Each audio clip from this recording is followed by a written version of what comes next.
Hello and welcome to Conscious Calibration. I am your soul coach, Aileen Doyle. You're very welcome.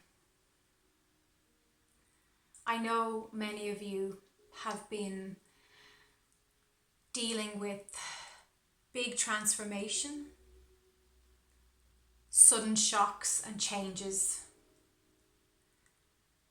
and healing pain and managing the grief of these sudden changes and losses. This is a time of transformation and metamorphosis. And many of us, as we go deeper down the road of the fifth dimensional timeline, are understanding what that means, are having to embrace and integrate these unexpected changes and find a way to welcome them. There's loads of mist outside. I was out on the beach and there's just clouds and clouds of mist that I've never seen before here on the coast, and it's affecting the light. I can see it's like flickering and it's going in and out of focus, and I feel like that's a perfect symbol of how the collective consciousness is feeling. There's this feeling of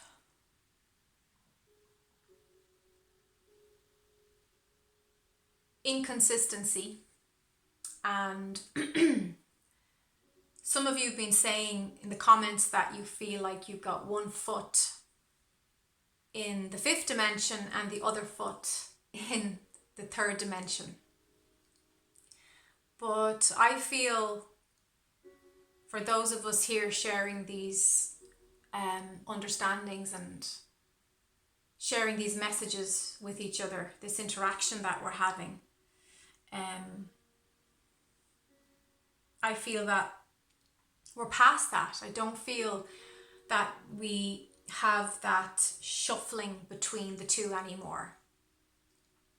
And the very fact of that is causing tremendous courage to have to burst forth from our energy field.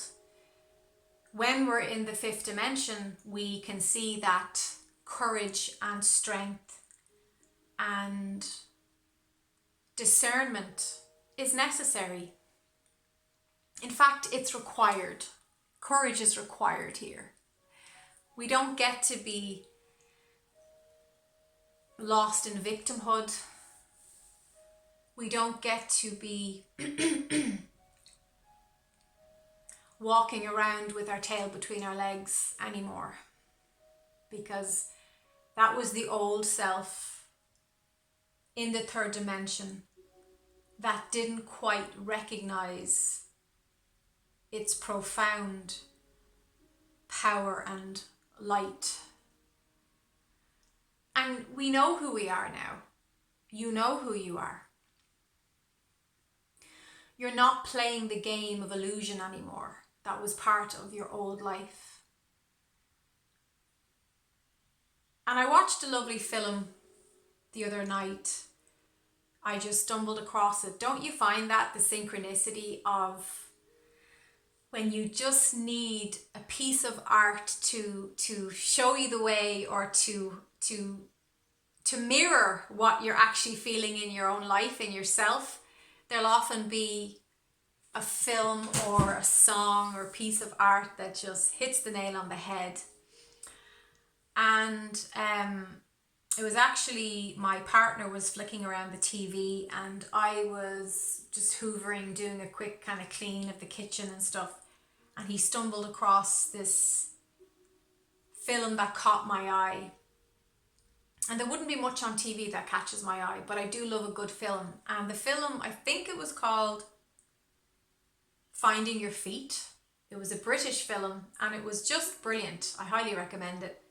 It was about a woman who suddenly found out that her husband was having an affair, and she's later on in years, and she had this big, rich, secure life, but dull and boring and disconnected. But she can't see that. She's only seeing the loss. She's only seeing the grief. She's seeing the betrayal.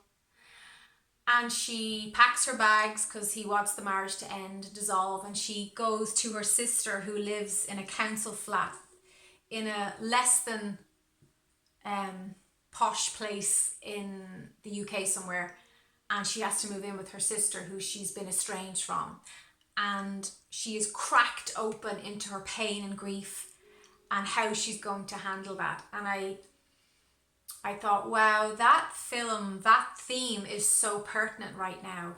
And I said this in my last video about these painful changes that we're having to investigate and excavate. But I feel in the last 5 days or more, the last week, there's been a peacefulness, there's been a resignation, an acceptance that whatever it takes to be sincerely living your most profound and meaningful life, a life that will satisfy you beyond your bones, we are willing to take that leap of faith now. We're willing to do the work that's required.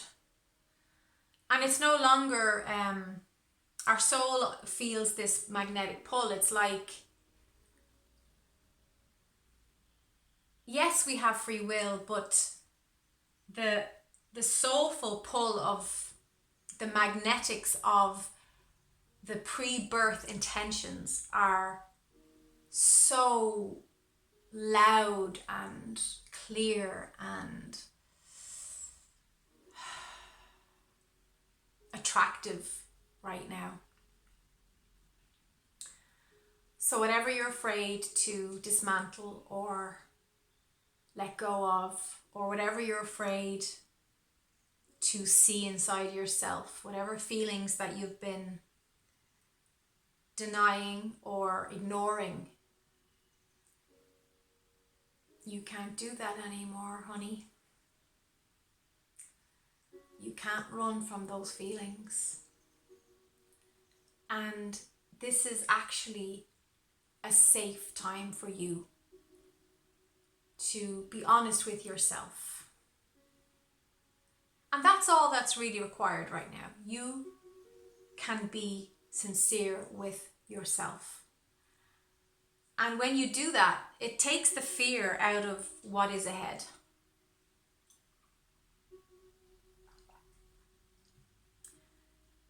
Because when we line up with the emotions of change, when we, in our vibration, make the choice and the decision,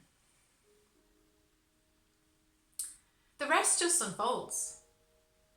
The actions are actually backed up by tremendous strength of source, because we've lined up with that choice, with that decision. The only time that action steps feel like you're pushing a mountain up a hill is when we haven't lined up energetically. So you do that first.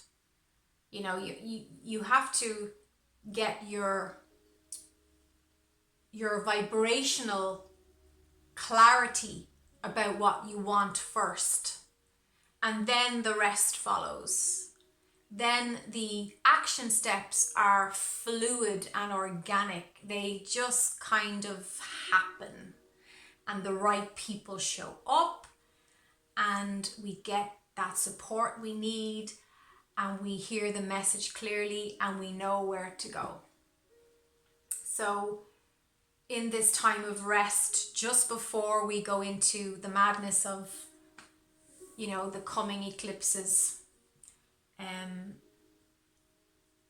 Get clear. Be clear and be satisfied with your truth of how you want your life to look now. This is a time of sowing intentions, of sowing the seeds. This is where we are taking the seed, putting it in our mouth, blessing it with our saliva and planting it down into the earth, putting our DNA into the dream, blessing the dream with our energy, with our vibrations, with our soul blueprint. And I'm feeling very strongly there's going to be a burst of Blu-ray souls and crystal souls and rainbow souls just running to the finish line and gratefully receiving our just rewards, which will be work satisfaction, joy in our relationships, fun in our life, in our friendships, in our family connections. We understand now we don't have to be completely understood. We don't have to be completely, I think we often confuse understanding, being understood with being loved. You don't have to be understood to be loved. I always thought I had to be understood, and if I wasn't, then I wasn't loved. And that's not true, because I am very loved. But don't get those things twisted. Even with yourself, if you don't understand yourself, you can still love yourself. You can still love yourself and not fully understand the mechanics of why you're doing what you're doing. It's okay. You don't have to confuse the two. And we can love people that we don't understand. There's people that you won't understand in your life, but you'll still love them because you're a lover, because that's who you are. You are a lover. You're a giver. You embody the lightness of being because your soul came here to love. And you may not understand them, but you will love them through and through anyway. That's my message for you today. I felt Source just flood my energy field the last few days, and especially clear today. Thank you for all of you who like my videos. By liking and subscribing and sharing, you're showing other people an alternative way, maybe lighting the path for someone else. And you're saying that there's important information here, so thank you. And thank you to my clients online. It's been a real journey. It's been a real process. I've been seeing clients online for years, but not to the level, not to the extent, not to the magnitude of what I'm doing online now. So, doing light language with the one-to-one sessions through the screen has been really interesting. It's been wonderful. And energy healing as well. So, yeah, that's some food for thought. You don't have to be understood to be loved, and you don't have to understand to love someone.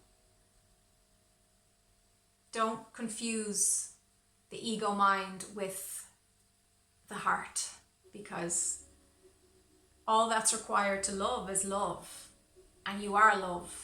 It's your natural state. It's who you are. It's what you're here to be. It's what you're here to do. It is you. So I hope you continue to love, and I gratefully receive your love, and I send out all my love to you. I hope you have a wonderful day.